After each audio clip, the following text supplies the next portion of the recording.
by Jimi Hendrix, off his first album, Are You Experienced?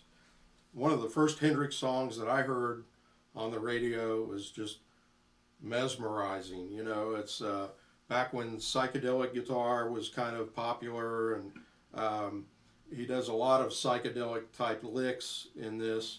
It's actually, you know, the style is kind of like off-key jazz, which was popular around that time. In the early 60s, we had cool jazz. Before that, it was bebop, which is really fast jazz playing, and then cool jazz. And then by the late 60s, you had people doing just kind of off-key stuff. And that's kind of what he's doing here. And it's kind of a play on, you know, the subject of the song, I guess, Purple Haze, LSD, and, you know, that kind of thing, you know. But anyway, he's, you know, kind of doing this kind of off-key stuff, and then that last chord is kind of almost like a sharp ninth chord, and then he does another off-key. It's almost like a nonsensical lick, but on purpose, because that's sort of the feel of the song. It's kind of unsettling in a way. And one thing that you want to be careful about when you do that first lick, that's like a sort of a Doppler effect, slight bend. You could call it a blue note. You don't want to bend up to half step even. That wouldn't sound right, right? That's too much. So, but if you don't bend at all, it doesn't sound right either. I mean, it sounds okay, but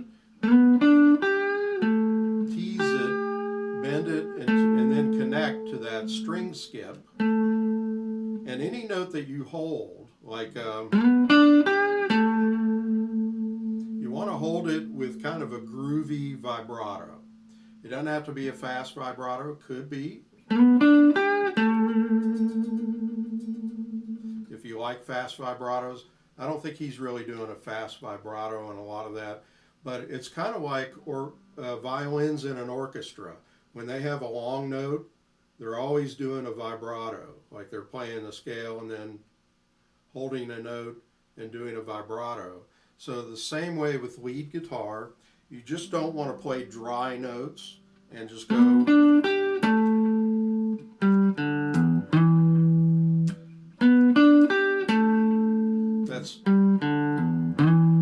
That's you know, it sings so much better, and the notes will sustain better when you do a vibrato. Just putting a little vibrato.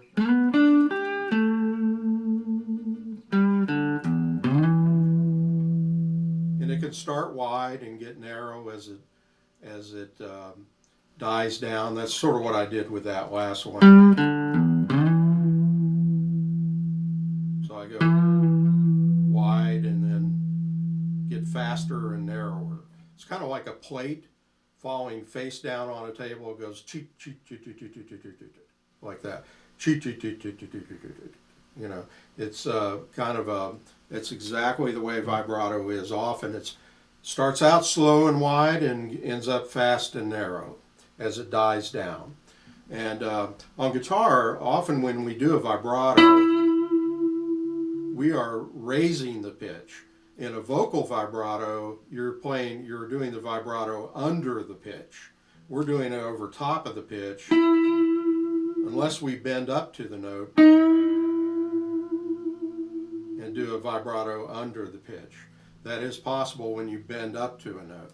I'm getting off on tangents here, but it's really important to understand vibrato. You want to study it. You know, if you don't know much about it, try to really research and see how different people do vibrato.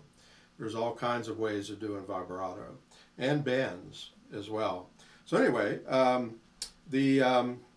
as we go through that, we've got a call and then a response, and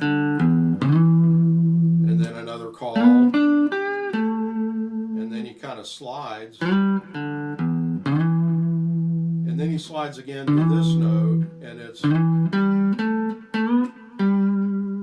Now that was a kind of lick that he did a lot in that early stage, where he would bend quickly a whole step to that pitch, and it almost sounds like he's sliding it.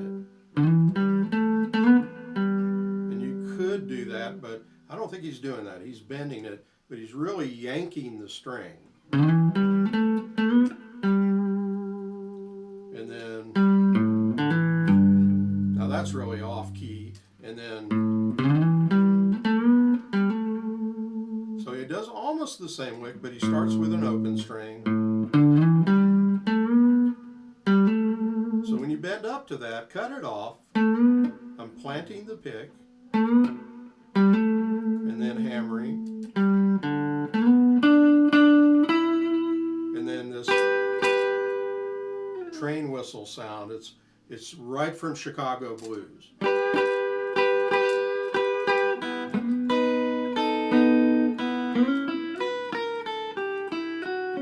That's what that is. It's a train whistle, like a distant train whistle. It's almost like a Doppler effect when the pitch changes as the train goes by. So anyway, so you do that lick. Let's see, I'll do that last lick.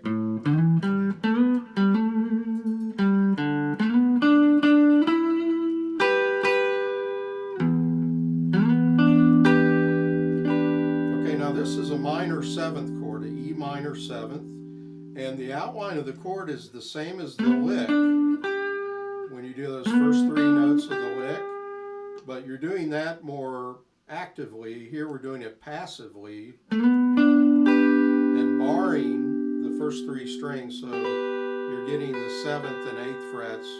So it almost sounds like he's going to do that again, but he goes like that. Now, some people think he's doing a sharp 9th chord, and maybe later on he did that, but on this record, I'm really sure that it's a minor 7th chord. For one thing, it outlines that lick, and he's not barring the root of the chord that you'd normally do on E minor 7th. You don't have to bar that. It's just... And often you can hear his third finger sliding down to this chord. And this is really important. Jimi Hendrix did bar chords like this with his thumb on the bass, thumb and 3 fingers. And he's not the only one that played them that way. I mean, even country pickers would do that, you know, like thumb on the bass, rather than moving like that. Like most of us do a bar chord like this, with the first finger all the way across, and you hit all 6 strings. Hendrix would mute the 5th string with either the skin of his finger or the tip of his thumb, but he had his thumb playing the bass, and then 3 fingers playing the 4th, 3rd, 2nd, and 1st strings. And notice how I'm kind of muffling that string.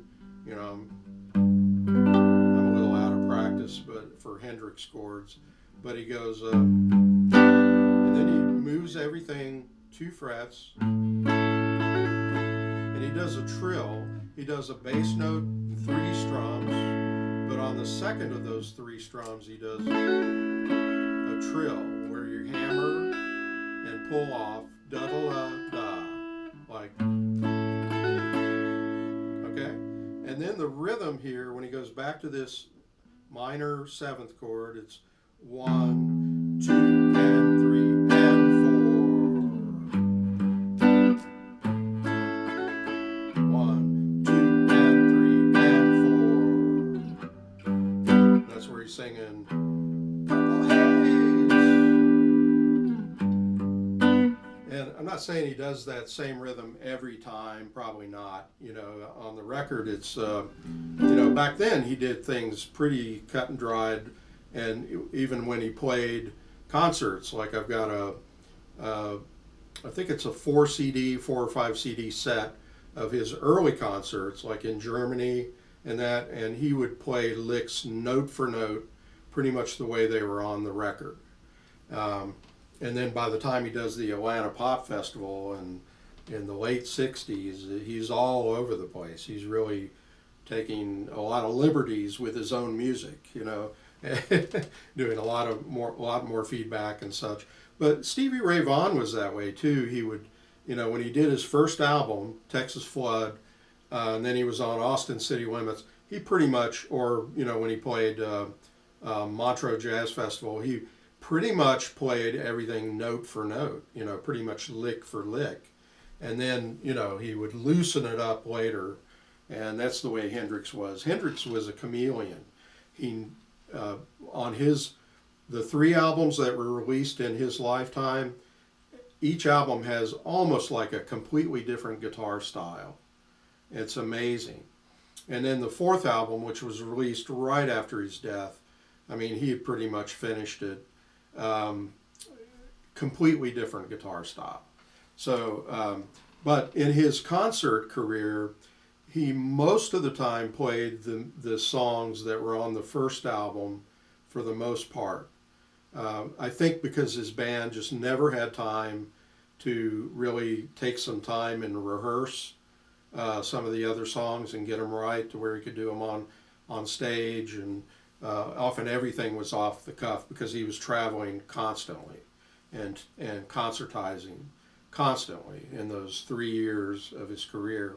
But anyway, getting off on a tangent here. So after you do that stop, it's like 1, 2, 3, 4, 1, 2, 3, and 4, 1 and 2, 3 and 4, and it's a whole step bend, and then that slight blue note that you're teasing. And then the second time he goes, he just does the first lick up an octave. Then he goes right into the solo. So you're doing 3rd, 1st, 2nd. On the solo licks, I would do 2nd, 1st, 3rd. And then it's 2nd, 1st, double stop. Really off key, right? And then he does a skip of the, sorry. And when the first finger hits this note, sorry, but when you skip strings, you want that first finger to get right over there and help the second finger bend.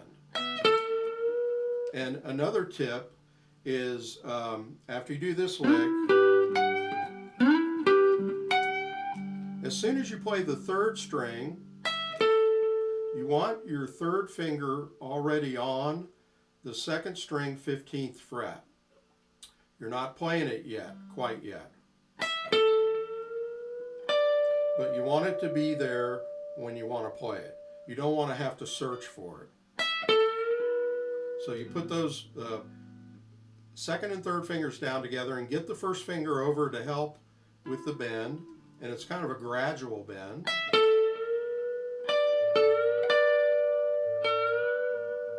And that's the best kind of psychedelic, out of focus kind of lick I've ever heard.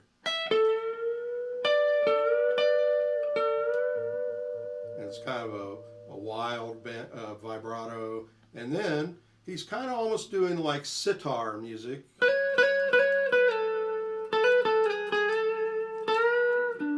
Now, I think he's bending with the first finger there. And then, I'm sorry. I pick every note except the last one I tap. So, and on the record, during that part, his octave box kind of kicks in. and you hear like, you hear both octaves at the same time, and it almost sounds like, but he's really just playing one note because he had an octave box, Octavia, that would play an octave higher than what he was playing.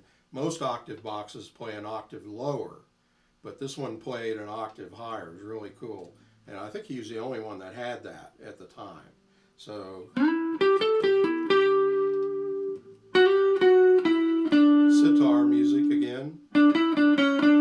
Almost sounds kind of Arabic or Indian, And then,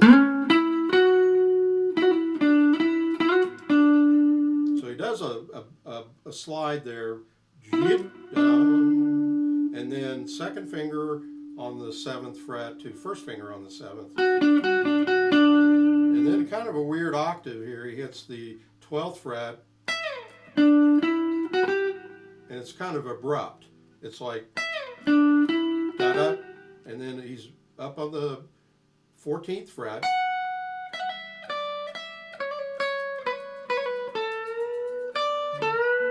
And it sounds like flutes. And I think the octave box is still playing an octave higher.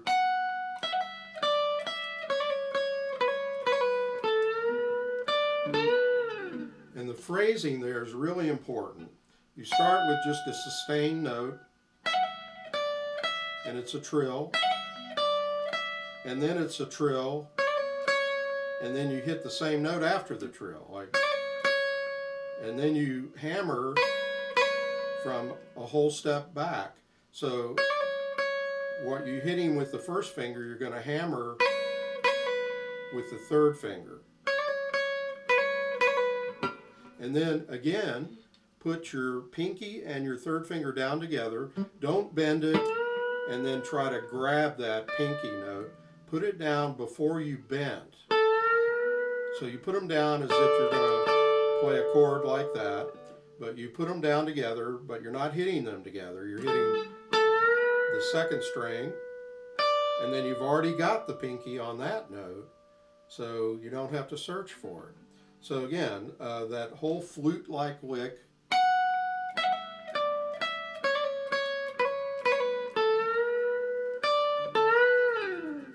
And that's almost like a wah-wah lick if I ever heard it. Like, yeah. Wow, like that. And then he's back into that. So I hope that explained things well enough for that solo. Maybe I can play it again slowly. So going into the solo, you're doing this stop at the end of the second verse. Sorry. I'm not going to redo all this.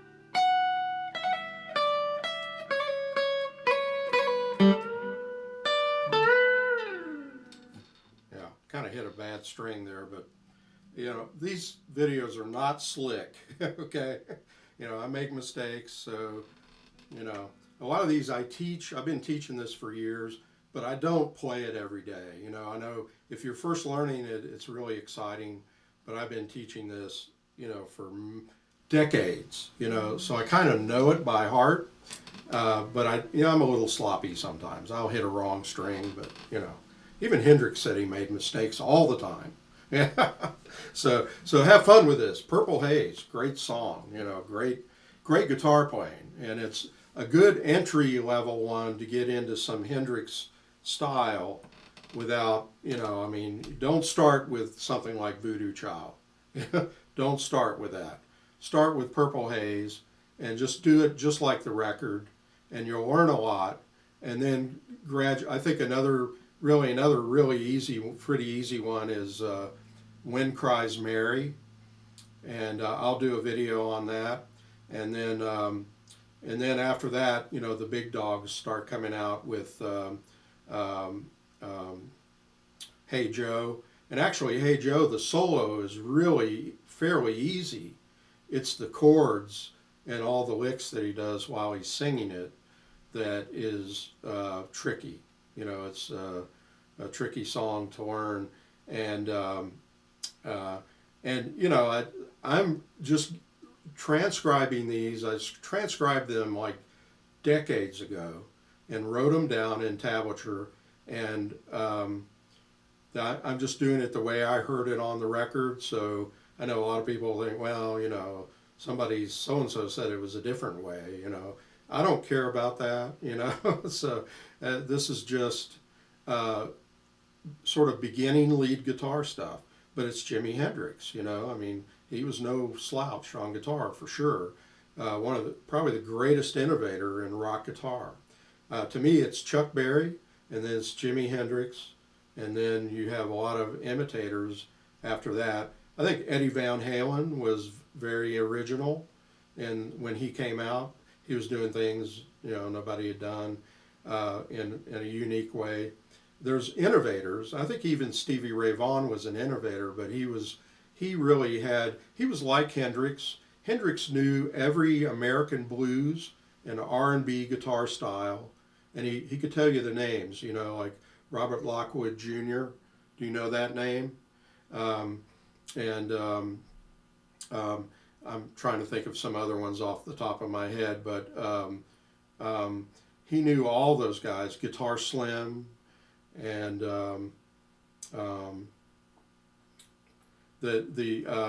but Stevie Ray Vaughan knew all those guys too, and it was partly his big brother Jimmy made sure he knew all those guys, you know, and both of them kind of discovered a lot of people together, but I think Jimmy Vaughan was a big influence on Stevie, and by the time he was professional, he had that background, and like Texas Flood, it's pretty much Albert King licks, and now people think it's Stevie Ray Vaughan licks, but really it's Stevie Ray Vaughan kind of doing Albert King, which is not a bad thing. It's not like he's just imitating.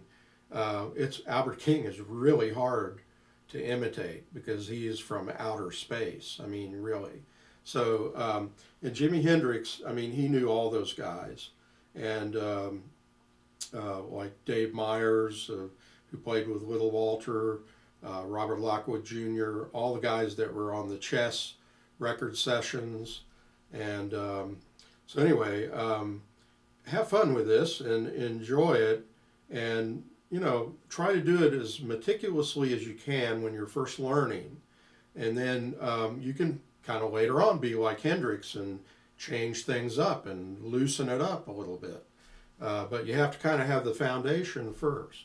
So have fun with it. All right, great.